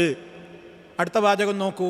വാസ്തവത്തിൽ വലൈസ ബിരിയാ, അതെന്തല്ല, റിയാ അല്ല, അത് റിയാ അല്ല. ഏതാണ്? ഹദീസ് കേൾക്കുമ്പോൾ മനസ്സിലാവും. അൻ അബീ ദറിൻ റളിയല്ലാഹു അൻഹു, അബൂദറിൽ ഗഫാരി റളിയല്ലാഹു തആല അൻഹു എന്ന സഹാബി, അദ്ദേഹമാണ് ഈ ഹദീസ് ഉദ്ധരിക്കുന്നത്. ഖാല, അദ്ദേഹം പറയാണ്, സഹാബിയാണ്. ഖീല ലി റസൂലില്ലാഹി സ്വല്ലല്ലാഹു അലൈഹി വസല്ലം, അല്ലാഹുവിൻ്റെ റസൂലിനോട് ഒരിക്കൽ ചോദിക്കപ്പെട്ടു. ഖീല, ചോദിക്കപ്പെട്ടു അല്ലെങ്കിൽ പറയപ്പെട്ടു. ആരോട്? ലി റസൂലില്ലാഹി സ്വല്ലല്ലാഹു അലൈഹി വസല്ലം. അള്ളാഹുവിൻ്റെ റസൂലിനോട് ഒരിക്കൽ ചോദിക്കപ്പെട്ടു. എന്താ ചോദിച്ചത്? അറഅയ്ത റജുല, നബിയെ അറഅയ്ത റജുല, ഒരാളെക്കുറിച്ച് നിങ്ങളുടെ അഭിപ്രായം എന്താണ്? അറഅയ്ത എന്ന് പറഞ്ഞാൽ ശരിക്കും എന്താ അർത്ഥം? താങ്കൾ കണ്ടുവോ എന്നാണ്. അറഅയ്ത എന്ന് പറഞ്ഞാൽ എന്താണ്? താങ്കൾ കണ്ടുവോ. ഇവിടെ നബിയോട് അങ്ങനെ ചോദിക്കുന്നതിൻ്റെ അർത്ഥം എന്താണ്? എന്താ നബിയെ നിങ്ങളെ അഭിപ്രായം എന്നാണ് ഇതിൻ്റെ അർത്ഥം. അറഅയ്ത, എന്താ നിങ്ങളുടെ അഭിപ്രായം? ആരെക്കുറിച്ച്? അർ റജുൽ, ഒരാളെക്കുറിച്ച്. എന്താണ് അയാളുടെ വിഷയം? യഅമലുൽ അമല മിനൽ ഖൈരി, അയാളൊരു ഖൈറായ പ്രവൃത്തി ചെയ്യുന്നു. ഒരാൾ ഇസ്ലാമിൽ പുണ്യകരമായ ഒരു ഖൈറായ ഒരു പ്രവൃത്തി ഒരാൾ എന്ത് ചെയ്യുന്നു. വയഹ്മദുഹു നാസു അലൈഹി, അയാൾ ആ ചെയ്ത കാര്യം കാരണത്താൽ ആളുകൾ അയാളെ വല്ലാതെ പുകഴ്ത്തുന്നു, ആളുകൾ അയാളെ പ്രശംസിക്കുന്നു. അതിൻ്റെ വിധി എന്താണ്? അതിൻ്റെ വിധി എന്താണ് നബി തങ്ങളോട് ചോദിക്കുകയാണ്. ഖാല, റസൂൽ സല്ലല്ലാഹു അലൈഹി വസല്ലം നൽകിയ മറുപടി, തിൽക ആജിലു ബുശ്റൽ മുഅ്മിൻ, റവാഹു മുസ്ലിം റഹിമഹുല്ലാഹ്. തിൽക, അത് ആജിലു ബുശ്റൽ മുഅ്മിനി, ഒരു മുഅ്മിനിന് ദുന്യാവിൽ വെച്ച് തന്നെ അള്ളാഹ് കൊടുക്കുന്നൊരു സന്തോഷ വാർത്തയാണ്. ഒരു മുഅ്മിനായ മനുഷ്യന് ദുന്യാവിൽ വെച്ച് തന്നെ കിട്ടുന്ന ഒരു സന്തോഷ വാർത്തയാണ് എന്ത്? ആ വിധത്തിലുള്ള പ്രശംസകൾ. അപ്പം അതെന്തല്ല? റിയാ അല്ല. എല്ലാവർക്കും വ്യക്തമായിട്ടുണ്ടാവും. ഏതെങ്കിലും ഒരു നല്ല കാര്യം, ഞാനാവട്ടെ നിങ്ങളാവട്ടെ, ഒരു നല്ല കാര്യം ചെയ്തു. ആ നല്ല കാര്യം ചെയ്തതിൻ്റെ പേരിൽ എന്നെയോ നിങ്ങളെയോ ആളുകൾ പ്രശംസിച്ചതുകൊണ്ട് എൻ്റെ കൂലി പോകുമോ? അത് റിയാ ആകുമോ? ഇതാണ് ചോദ്യം. നബി സല്ലല്ലാഹു അലൈഹി വസല്ലം പറഞ്ഞു, അതൊക്കെ ദുന്യാവിൽ നിന്ന് തന്നെ കിട്ടുന്ന ഒരു കൂലിയായി കണക്കാക്കിയാൽ മതി. അതാ അതിൻ്റെ പൊരുൾ. തിൽക ആജിൽ, ആജിൽ എന്ന് പറഞ്ഞാൽ ഇവിടുന്ന് തന്നെ അള്ളാഹ് തരിക. ബുശ്റൽ മോമിൻ, ഒരു മോമിനായ മനുഷ്യന് കിട്ടുന്ന ബുശ്റ, രണ്ട് ലോകത്തും സത്യവിശ്വാസിക്ക് ബുശ്റയുണ്ട്. സത്യവിശ്വാസികൾക്ക് രണ്ട് ലോകത്തും ബുശ്റയുണ്ട്. എന്താ ബുശ്റ എന്ന് പറഞ്ഞ അർത്ഥം? സന്തോഷവാർത്ത. പരിശുദ്ധ ഖുർആനിൽ കൃത്യമായി അള്ളാഹു പറഞ്ഞൊരു കാര്യമാണത്. ഇന്നല്ലദീന ഖാലൂ റബ്ബുനല്ലാഹ് സുമ്മ ഇസ്തഖാമൂ തതനസ്സലു അലൈഹിമുൽ മലായിക അല്ലാ തഖാഫൂ വലാ തഹ്സനൂ വഅബ്ശിറൂ ബിൽ ജന്നത്തില്ലതീ കുൻതും തുഅദൂൻ نحن أولياؤكم في الحياة الدنيا وفي الآخرة ولكم فيها ما تشتهي أنفسكم ولكم فيها ما تدعون نزلا من غفور رحيم. അത് മരണനേരത്ത് മുഅ്മിനീങ്ങളായ ആളുകൾക്ക് കിട്ടുന്ന സന്തോഷ വാർത്ത, ആഖിറത്തിലും ദുന്യാവിലും മരണനേരത്തുമൊക്കെ കിട്ടുന്ന സന്തോഷ വാർത്ത. ഇനി ഇതേ കാര്യം വേറൊരു രൂപത്തിൽ അള്ളാഹു പറഞ്ഞത് സൂറത്ത് യൂനുസിൽ, അലാ ഇന്ന ഔലിയാ അല്ലാഹ് ലാ ഖൗഫുൻ അലൈഹിം വലാ ഹും യഹ്സനൂൻ അല്ലദീന ആമനൂ വകാനൂ യത്തഖൂൻ ലഹുമുൽ ബുശ്റാ ലഹുമുൽ ബുശ്റാ ലഹുമുൽ ബുശ്റാ ഫിൽ ഹയാത്തിദ് ദുനിയാ വഫിൽ ആഖിറ ലഹുമുൽ ബുശ്റാ ഫിൽ ഹയാത്തിദ് ദുനിയാ വഫിൽ ആഖിറ. അള്ളാഹുവിനോട് അടുപ്പം നേടിയിട്ടുള്ള മഹാന്മാരായ ആളുകളാണല്ലോ ഔലിയാക്കൾ. അവരാരാണ്? നല്ല വിശ്വാസവും നല്ല സൂക്ഷ്മതയുമൊക്കെ ജീവിതത്തിൽ പുലർത്തിക്കൊണ്ട് നടക്കുന്നവരാണ് ഔലിയാക്കൾ. ഇസ്ലാമിൻ്റെ ഔലിയാക്കൾ അവരാണ്. വേറൊരു ഔലിയാക്കന്മാരുണ്ട്, അത് ഔലിയാ ഉ ശൈത്താനാണ്, ശൈത്താൻ്റെ ഔലിയാക്കന്മാരാണ്. അവർക്ക് പിന്നെ നിസ്കാരമൊന്നും ഉണ്ടാവില്ല, നോമ്പും ഉണ്ടാവില്ല, കഞ്ചാവും വലിക്കും, മദ്യവും കുടിക്കും. അവർക്ക് അന്യ പെണ്ണും പ്രശ്നമില്ല. അവർക്ക് അന്യ പെണ്ണും ഒരു പൂച്ചക്കുട്ടിയും ഒരേപോലെയാണ് എന്നാണ്. ഇതൊക്കെ ഇപ്പോൾ നമ്മളെ നാട്ടിലെ മുസ്ലിയാക്കന്മാർ പ്രസംഗിക്കണതാണ്. ഔലിയാക്കന്മാരെ സംബന്ധിച്ചിടത്തോളം ഒരു അന്യ പെണ്ണിനെ തടവുന്നതും ഒരു പൂച്ചക്കുട്ടിനെ തലോടുന്നതും അവർക്ക് തുല്യമാണ്. ഇതൊക്കെ അവരെ കിതാബിലുള്ളതുമാണ്, അവരെ പറഞ്ഞിട്ട് കാര്യമില്ല. സൂഫികളുടെ അടിസ്ഥാന കിതാബുകളിൽ ഉള്ളതാണ് അവർ പ്രസംഗിക്കുന്നത്. പക്ഷെ അത് ഇസ്ലാമല്ല. സൂഫിസം എന്ന് പറയുന്നത് മറ്റൊരു മതമാണ്. അങ്ങനെ തന്നെ നിങ്ങൾ പഠിച്ചു വെക്കണം. സൂഫിസം എന്ന് പറയുന്നത് മറ്റൊരു മതമാണ്. ഇസ്ലാമും അതുമായിട്ടൊരു ബന്ധമില്ല. അവർ പരിചയപ്പെടുത്തുന്ന ഔലിയാക്കന്മാർ നിസ്കരിക്കുന്നുണ്ട് എന്നാണ് അവർ പറയുന്നത്. പക്ഷേ അവർ നിസ്കരിക്കുന്നത് നമ്മൾ കാണൂല. അവർക്ക് നിസ്കരിക്കാനൊക്കെ ഈ ലോകത്ത് വേറെ ചില സ്ഥലങ്ങളാണത്രേ അള്ളാഹ് നിശ്ചയിച്ചിട്ടുള്ളത്.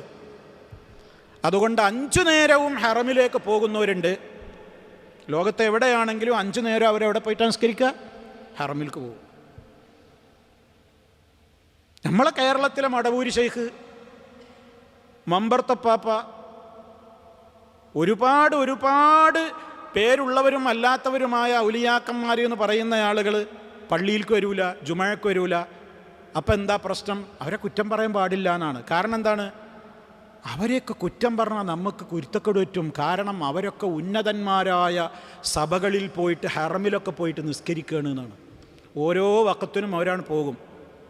അവിടെ പോകും, നിങ്ങൾ കാണുമൊന്നുമില്ല, ആരാട് പോകും. അവിടെ പോയി 5 നേരം അവർ ഹറമെന്ന നിസ്കാരം. ഹറമിലെ നിസ്കാരത്തിനൊക്കെ 1 ലക്ഷമല്ലേ കൂലി. നിങ്ങൾക്ക് എന്തേട്ടി? ഇതാണ്ട് പറഞ്ഞ് പേടിപ്പിക്കുകയാണ്. നമ്മുടെ നാട്ടിലെ സമസ്തക്കാരി എന്ന് പറയുന്ന ആളുകൾ പരിചയപ്പെടുത്തുന്ന ഔലിയാക്കൾ അവർക്ക് നിസ്കാരം ഉണ്ട് എന്നാണ് അവർ പറയുന്നത്. പക്ഷെ നമ്മൾ കാണൂല. ഇനി അവർ മദ്യം കഴിക്കുന്നത് കണ്ടാൽ പോലും നിങ്ങൾ ആക്ഷേപിക്കരുത് എന്നാണ്. കാരണം മദ്യത്തിൻ്റെ ബോട്ടിൽ തുറന്ന് വായിലേക്ക് ഒഴിക്കുമ്പോഴേക്ക് ആ ബോട്ടിലിൽ നിന്ന് നാവിലേക്ക് എത്തുന്നതിൻ്റെ ഇടയ്ക്ക് ആ കള്ളിനെ ശുദ്ധമായ തേനാക്കി മാറ്റുവാൻ വല്ലാഹു അലാ കുല്ലി ഷൈഇൻ ഖദീർ ഇവരുടെ ഗ്രന്ഥത്തിൽ എഴുതി വെച്ചതാണ്. ഇതൊന്നും വെറുതെ പറയല്ല, ഞങ്ങൾ പഠിച്ചു വെക്കണതൊക്കെ. എന്താ നാട്ടിലെ സമസ്തി, എന്തിനാ കുറേ സംഘടന എന്നൊക്കെ ചിലപ്പോൾ നിങ്ങൾ വിചാരിക്കുന്നുണ്ടാവും. ഇതൊക്കെ ഓരോരുത്തർക്ക് പ്രസിഡന്റ് സെക്രട്ടറി ആകാൻ വേണ്ടിയിട്ട് വിസ്ഡം, മറ്റത് സമസ്ത, ജമാഅത്ത് ഇസ്ലാമി, മറ്റൊരു തബ്ലീഗ്, ഖാദിയാനി, ഇങ്ങനെ ഓരോരുത്തർക്കും ഇങ്ങനെ പ്രവർത്തിക്കാൻ വേണ്ടിയിട്ടുണ്ടാക്കണതല്ല. അടിസ്ഥാനപരമായിട്ട് എന്താണിതൊക്കെ വ്യത്യാസം എന്ന് ഓരോ സ്ത്രീയും പുരുഷനും പഠിച്ചിരിക്കണം. എനിക്കതിനൊന്നും താല്പര്യമില്ല എന്ന് പറഞ്ഞിട്ട് കാര്യമൊന്നുമില്ല. ഇത് ആഖിറത്തിൻ്റെ കാര്യമാണ്. നമ്മുടെ സ്വന്തം വീട്ടിലുണ്ടാകും വികല വിശ്വാസത്തിൻ്റെ ആളുകൾ. അവരെ തിരുത്തേണ്ട കടമ നമുക്കില്ലേ? എന്താ അവരുടെ അപാകത എന്ന് പറഞ്ഞു കൊടുക്കേണ്ട കടമ നമുക്കില്ലേ? നമ്മുടെ കുടുംബത്തിലെ ഒരു മെമ്പറുടെ റൂമിൻ്റെ ബെഡിൽ തീ പിടിച്ചാൽ നമ്മൾ പറഞ്ഞു കൊടുക്കൂലേ, ഏതാ തീ പടരുന്നു, എഴുന്നേറ്റ് ഓടിക്കോ? അല്ലെങ്കിൽ അയാൾ കത്തിച്ചാമ്പലാവും. അയാളോടുള്ള ഇഷ്ടം കൊണ്ടല്ലേ? അങ്ങനത്തെ മനുഷ്യൻ കാലാകാലം നരകാഗ്നിയിൽ കിടന്ന് വെന്തുരുകേണ്ടി വരുന്ന ഒരു വിശ്വാസക്കാരനാണെങ്കിൽ അയാളെ ആ വിശ്വാസത്തിൽ നിന്ന് രക്ഷപ്പെടുത്തേണ്ട ബാധ്യത നമുക്കില്ലേ? അപ്പം ഇത് നിസ്സാരമാണോ? വളരെ ഗുരുതരമായ വിഷയമല്ലേ? അതുകൊണ്ടാണ് പറയുന്നത്. അപ്പോൾ പറഞ്ഞു വന്ന വിഷയം എന്താണ്? ഇസ്ലാമിലെ ഔലിയാക്കൾ എന്ന് പറഞ്ഞാൽ നല്ല സൂക്ഷ്മതയും ജീവിതത്തിൽ വളരെ നിഷ്ഠയുമുള്ളവരാണെങ്കിൽ നമ്മുടെ നാട്ടിലെ ആളുകൾ പരിചയപ്പെടുത്തുന്ന ഔലിയയും തങ്ങളും ബീവിയുമൊക്കെ അവർക്ക് നിസ്കാരമൊന്നും വേണ്ട, നോമ്പൊന്നുമില്ലെങ്കിലും കുഴപ്പമില്ല. അവർ പകൽ സമയത്തിങ്ങനെ റമദാനിൽ തന്നെ അങ്ങാടി കൂടെ ഇരുന്ന് ചായ കുടിക്കും. അവരെ കാണാൻ വരുന്ന ഭക്തജനങ്ങളെ കൊണ്ട് ചായ കുടിപ്പിക്കും. എന്നാലും കുറ്റം പറയാൻ പാടില്ല എന്നാണ്. കാരണം അന്ന് അവർ ഔലിയൻ്റെ കയ്യിൽ നിന്ന് വാങ്ങി ചായ കുടിച്ച് മുറിച്ച നോമ്പിനാണ് ജീവിതത്തിൽ മുഴുവൻ അവരെടുത്ത നോമ്പിനേക്കാൾ മഹത്വം എന്നാണ്. സുബ്ഹാന ജല്ല ജലാലു. ഇതൊന്നും ആരുടെയെങ്കിലും മേൽ അപരാധം പറയല്ല. നമ്മുടെ സമൂഹത്തിലെ ആളുകളുടെ വികല വിശ്വാസമാണ് ഈ പറയുന്നത്. അൽഹംദുലില്ലാഹ് നമ്മൾ അറിയാതെ പറഞ്ഞു പോകും. കാരണം ഇത്തരം വൈകല്യങ്ങളിൽ നിന്ന് റബ്ബേ നീ എന്നെ രക്ഷിച്ചല്ലോ. ഇരുട്ടെന്താണെന്നറിയുന്നവർക്കേ വെളിച്ചത്തിൻ്റെ മാഹാത്മ്യം അറിയൂ. ഇരുട്ടറിയാത്തവന് ടോർച്ച് ലൈറ്റിൻ്റെയോ ബൾബിൻ്റെയോ മഹത്വം അറിഞ്ഞൂടാ. ഇതാണ് ഇന്നത്തെ സമൂഹത്തിൻ്റെ ന്യൂ ജനറേഷൻ്റെ ഭൂരിപക്ഷത്തിൻ്റെയും അവസ്ഥ. അവർക്കെന്താണ് ഇരുട്ടെന്നറിഞ്ഞിട്ടില്ല. അതുകൊണ്ട് വെളിച്ചത്തെ അവർക്ക് വലിയ വിലയൊന്നുമില്ല. ഇരുട്ടത്തേക്ക് അടിക്കുന്നവനോട് അവർക്ക് വെറുപ്പാണ്. നിങ്ങൾ രാജ്യത്ത് കുഴപ്പമുണ്ടാക്കുകയാണെന്നാണ് പറയുന്നത്. ഇരുട്ടകറ്റാൻ വേണ്ടി രാജ്യത്ത് വെളിച്ചം തെളിക്കുന്ന പ്രബോധകന്മാരെ പലർക്കും വെറുപ്പാണ്. നിങ്ങൾ രാജ്യത്ത് കുഴപ്പമുണ്ടാക്കുന്നു, എന്നാണ് അപരാധമായി പറയുന്നത്. എത്ര ഗുരുതരമാണത്! അപ്പം അതുകൊണ്ട് സഹോദരങ്ങളെ, അല്ലാഹു സുബ്ഹാനഹു വ തആല, ഞാൻ പറഞ്ഞ വിഷയത്തിലേക്ക് മടങ്ങി വരികയാണ്. അല്ലാഹു സുബ്ഹാനഹു വ തആല അള്ളാഹുവിനോട് അടുപ്പം നേടിയിട്ടുള്ള മഹാന്മാരായ ആളുകൾ, അവർ മരിക്കുന്ന വേളയിൽ അവർക്ക് നല്ല സന്തോഷ വാർത്തയുമായിട്ട് മലക്കുകൾ വരും. അവിടെ അള്ളാഹ് പറഞ്ഞതെന്താണ്? ലഹുമുൽ ബുശ്റ ഫിൽ ഹയാത്തി ദുന്യ ഫിൽ ആഖിറ. അവർക്ക് രണ്ട് ലോകത്തും സന്തോഷ വാർത്തയുണ്ട്. ആർക്ക്? അള്ളാഹുവിനോട് അടുപ്പം നേടിയിട്ടുള്ള മഹാന്മാർക്ക് രണ്ട് ലോകത്തും സന്തോഷ വാർത്ത കിട്ടും. അതിലൊരു സന്തോഷ വാർത്ത ഏതാണ്? ദുന്യാവിൽ കിട്ടുന്ന സന്തോഷ വാർത്തകളാണ്. ഒന്ന്, അവർ കാണുന്ന നല്ല സ്വപ്നങ്ങൾ. ഒരു മോമിനായ മനുഷ്യൻ, ആണാവട്ടെ പെണ്ണാവട്ടെ, കാണുന്ന നല്ല സ്വപ്നങ്ങൾ അവന് ദുന്യാവിൽ കിട്ടുന്ന ബുശ്റയാണ്. അല്ലെങ്കിൽ അവൻ്റെ പേരിൽ മറ്റാരെങ്കിലും നല്ല സ്വപ്നം കാണുന്നുവെങ്കിൽ അതും അവന് ദുന്യാവിൽ കിട്ടുന്ന ബുശ്റയാണ്, സന്തോഷ വാർത്തയാണ്. മൂന്നാമത്തതാണ് ഈ പറഞ്ഞത്, ഞാനൊരു നല്ല കാര്യം ചെയ്യുന്നു, ഞാൻ ആ നല്ല കാര്യം ചെയ്തപ്പോൾ വല്ലാഹി ഞാൻ ആഗ്രഹിച്ചിട്ടില്ല എന്നെ ഇതുകൊണ്ട് ആളുകൾ സ്തുതിക്കണമെന്ന്, എന്നെ ഇതുകൊണ്ട് ആളുകൾ പ്രശംസിക്കണമെന്ന് ഞാൻ വിചാരിച്ചിട്ടില്ല, ഞാനങ്ങനെ ആഗ്രഹിച്ചിട്ടില്ല. പക്ഷേ ഞാനൊരു നല്ല കാര്യം ചെയ്തപ്പോൾ ആളുകൾ എന്നെ പ്രശംസിക്കുന്നു. നിങ്ങളൊരു കാര്യം ചെയ്തു, നിങ്ങൾ മനസ്സാവി വിചാരിച്ചിട്ടില്ല ആളുകൾ അതിനെക്കുറിച്ച് നിങ്ങളെക്കുറിച്ച് പുകഴ്ത്തണമെന്ന്. പക്ഷേ നിങ്ങളൊരു നല്ല കാര്യം ചെയ്തു, നിങ്ങളെ അതിൻ്റെ പേരിൽ ആളുകൾ പ്രശംസിച്ചു. അതുകൊണ്ട് നമ്മൾ കുറ്റക്കാരാവില്ല, അത് റിയാ ആവില്ല. മറിച്ച് സന്തോഷിക്കുക നമ്മുടെ മനസ്സിൽ. ദുന്യാവിന്ന് എനിക്ക് അള്ളാഹ് തരുന്നൊരു കൂലിയാണത്. ഈ ദുന്യാവിൽ വെച്ച് എനിക്ക് അള്ളാഹു തരുന്നൊരു ബുശ്റയാണ്, ഒരു സന്തോഷ വാർത്തയാണ് എന്നേ അതിനെക്കുറിച്ച് കാണേണ്ടതുള്ളൂ. അതല്ലാതെ അതൊരു റിയാ ആയി പോകുമോ എന്ന് ഭയപ്പെടേണ്ടതില്ല. അതാണ് ഇവിടെ സ്വഹാബിയുടെ ചോദ്യവും. ഒരാളൊരു നല്ല കാര്യം ചെയ്തു, അതിൻ്റെ പേരിൽ അയാൾ ആഗ്രഹിക്കാതെ തന്നെ ആളുകൾ അയാളെ പ്രശംസിച്ചു എങ്കിൽ അതിൻ്റെ വിധി എന്താണ്? തിൽക്ക, അത് ആജിലു ബുശ്റൽ മുഅ്മിനി. ഒരു മുഅ്മിനിന് ദുന്യാവിൽ വെച്ച്, മരണാനന്തരാണല്ലോ ശരിക്ക് പ്രതിഫലം കിട്ടുക, അതിൻ്റെ മുമ്പ് തന്നെ, മരിക്കുന്നതിൻ്റെ മുമ്പ് തന്നെ ഈ ലോകത്ത് വെച്ച് തന്നെ അവന് കിട്ടുന്ന ഒരു സന്തോഷ വാർത്തയായിട്ട് അതിനെ കണക്കാക്കിയാൽ മതി. അപ്പോൾ അവിടെയും ഞാനാണ് ശ്രദ്ധിക്കേണ്ടത്, നിങ്ങളിൽ ഓരോരുത്തരുമാണ് ശ്രദ്ധിക്കേണ്ടത്. ചെയ്യുമ്പോൾ നമുക്ക് എന്തുണ്ടാവരുത്? ആളുകളുടെ പ്രശംസ ഉദ്ദേശമുണ്ടാകരുത്. അള്ളാൻ്റെ പൊരുത്തത്തിന് വേണ്ടി തന്നെയാണ് ചെയ്തത്, പക്ഷേ ആളുകൾക്കതിഷ്ടമായി, ആളുകൾ അതിൻ്റെ പേരിൽ നമ്മെ പ്രശംസിച്ചു എങ്കിൽ മാത്രമാണ് ഈ പറയുന്നത്. നേരെ മറിച്ച് എൻ്റെ ഉദ്ദേശങ്ങളുടെ ഏതോ ഒരു കോണിൽ ഞാനത് സ്ഥാപിച്ചിരുന്നു, എനിക്കങ്ങനെ ഒരു മോഹം കൂടി ഉണ്ടായിരുന്നു എങ്കിൽ അതെന്തായി മാറും? റിയാ ആയി മാറുകയും ചെയ്യും. ഇതാണ് ഈ വിഷയത്തിൽ വളരെ കൃത്യമായി ഈ ഹദീസിലൂടെയും നമ്മൾ മനസ്സിലാക്കിയിരിക്കേണ്ടത്. കാരണം ജനങ്ങൾ, ഒരു സമൂഹം കൃത്യമായി നല്ലവരായ ആളുകളെപ്പോഴും നല്ല നിലക്കാണ് ഒരു സമൂഹത്തെ വിലയിരുത്തുക.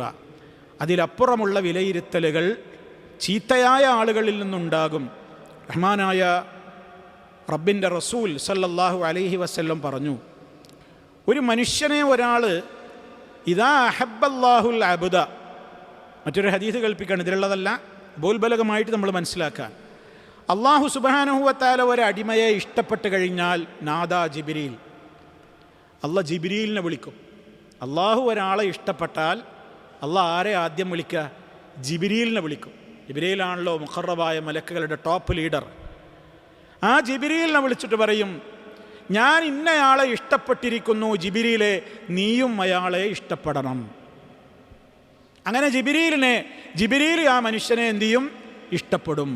ആകാശലോകത്ത് അയാൾക്ക് നല്ല പേരായി.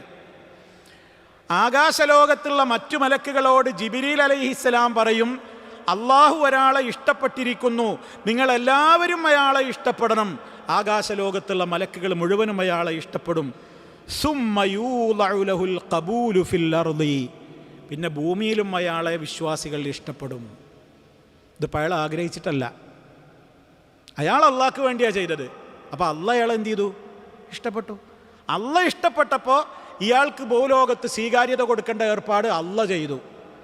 സൂറത്ത് മറിയമിലെ ഒരായത്തും കൂടെ ഞാൻ നിങ്ങളെ കേൾപ്പിക്കുകയാണ്. ഇന്നല്ലദീന ആമനു വഅമിലു സ്വാലിഹാത്തി, തീർച്ചയായും വിശ്വസിക്കുകയും സൽക്കർമ്മങ്ങൾ പ്രവർത്തിക്കുകയും ചെയ്തവരാരോ സയജഅലു ലഹുമുർ റഹ്മാനു വുദ്ദാ, റഹ്മാനായ റബ്ബ് അവർക്ക് ജനങ്ങൾക്കിടയിൽ അവന് സ്ഥാനം കൊടുക്കും, ഇഷ്ടം കൊടുക്കും. ഇമാം നവവി റഹിമഹുല്ലാഹ് അതിനെ വ്യാഖ്യാനിച്ചിടത്ത് പറഞ്ഞു, യൂളഉ ലഹുൽ ഖബൂലു ഫിൽ അർളി, ഭൂമിയിൽ അവന് വലിയ സ്വീകാര്യത കിട്ടും, ജനങ്ങളൊക്കെ അവനെ ഇഷ്ടപ്പെടും. അപ്പോൾ അവിടെ അയാൾ അതിനു വേണ്ടിയല്ല പണിയെടുത്തത്, അള്ളാഹിൻ്റെ പൊരുത്തം മാത്രം ഉദ്ദേശിച്ച് പണിയെടുത്തപ്പോൾ ജനങ്ങൾക്കിടയിലൊക്കെ നല്ല പേരാ കിട്ടിയത്. നേരെ മറിച്ച് ജനങ്ങളെ ഇഷ്ടപ്പെടുത്തണം എന്നാണ് അയാൾ വിചാരിച്ചത്, അള്ളാഹിനെ വെറുപ്പിക്കുകയും ചെയ്തു. ജനങ്ങൾക്കിടയിൽ എന്താ ഉണ്ടാകുക? വെറുപ്പുണ്ടാകുക, അയാളോട് പുച്ഛമാണ് ഉണ്ടാവുക, പരിഹാസ്യനാകും അയാൾ എന്നാണ്. ഇത് രണ്ടും വേർതിരിച്ച് മനസ്സിലാക്കിക്കൊണ്ട് നമ്മുടെ ജീവിതത്തിൽ റിയാ എന്ന് പറയുന്ന മാരകമായ രോഗം വരാതെ നമ്മളെല്ലാവരും ശ്രദ്ധിക്കുക. അള്ളാഹു നമ്മുടെ അമലുകളൊക്കെ സമ്പൂർണ്ണ ഇഖ്ലാസുള്ളതാക്കി തീർക്കുകയും പരലോക കോടതിയിൽ അല്പം പോലും നഷ്ടപ്പെടാതെ പൂർണ്ണ പ്രതിഫലം നൽകപ്പെടുന്ന സജ്ജനങ്ങളിൽ നമ്മെ എല്ലാവരെയും ഉൾപ്പെടുത്തി അനുഗ്രഹിക്കുകയും ചെയ്യുമാറാകട്ടെ. അപാകതകളും പോരായ്മകളും അള്ളാഹു പുറത്തു തരുമാറാകട്ടെ. മാരകമായ രോഗങ്ങളിൽ നിന്ന് അള്ളാഹു നമ്മെ എല്ലാവരെയും കാത്തുരക്ഷിക്കുമാറാകട്ടെ. നമ്മിലെ രോഗികൾക്ക് അള്ളാഹു പരിപൂർണമായും ശിഫ നൽകുമാറാകട്ടെ. നമ്മിൽ നിന്ന് മരണപ്പെട്ടവർക്ക് മഗ്ഫിറത്തും മർഹമത്തും നൽകി അനുഗ്രഹിക്കുമാറാകട്ടെ. റബ്ബന ആതിന ഫിദ്ദുനിയ ഹസന വഫിൽ ആഖിറതി ഹസനത്തൻ വഖിന അദാബന്നാർ. اللهم اجعل هذا البلد آمنا مطمئنا وسائر بلاد العالمين. ربنا اغفر لنا ولإخواننا الذين سبقونا بالإيمان ولا تجعل في قلوبنا غلا للذين آمنوا ربنا إنك رؤوف رحيم. سبحانك اللهم وبحمدك أشهد أن لا إله إلا أنت أستغفرك وأتوب إليك.